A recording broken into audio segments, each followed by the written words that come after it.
लालची बहू की कहानी। अभय अपने माता पिता के साथ एक छोटे से शहर में रहता था।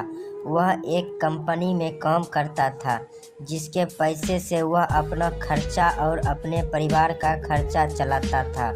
कुछ वर्ष बाद अभय की शादी हो गई। उसकी पत्नी का नाम स्नेहा था।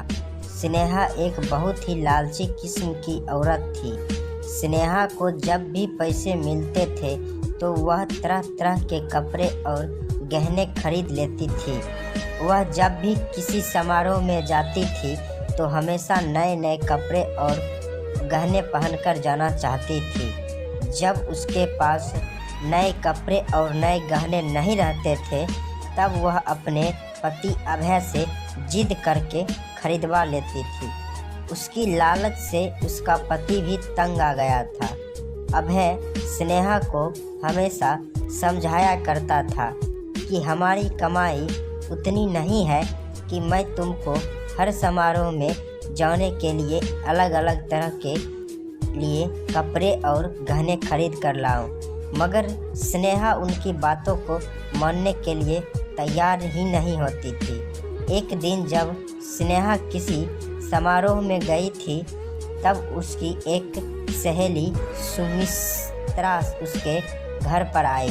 सुमित्रा ने स्नेहा की सास से उसके बारे में पूछा।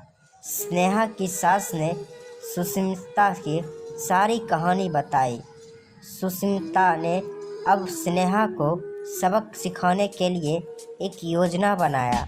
वह स्नेहा को घर से सारा राशन लेकर चली गई और राशन के डिब्बे में अपने गहने लाकर भर दी। जब स्नेहा समारोह से वापस आई तब वह किचन के डब्बे में गहने देखकर बहुत खुश हुई। शाम हुआ, जब स्नेहा खाना बनाने गई तो उसे राशन नहीं मिला। तब वह अपनी सास से पूछी, सारा राशन कहाँ गया? उसकी सास ने जवाब दिया, मैंने सारा राशन और घर का सामान बेच के तुम्हारे लिए गहने और कपड़े खरीद दिया। तुम बदल बदल कर उसे पहनो। स्नेहा बोली, मगर खाने के बिना मैं गहने और कपड़े पहनकर क्या करूँगी?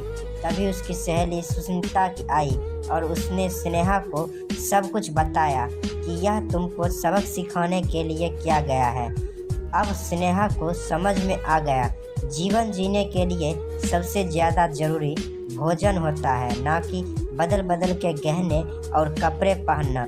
स्नेहा अपने पति के कमाई के अनुसार ही सारा काम करती थी और वह खुशी खुशी रहने लगी।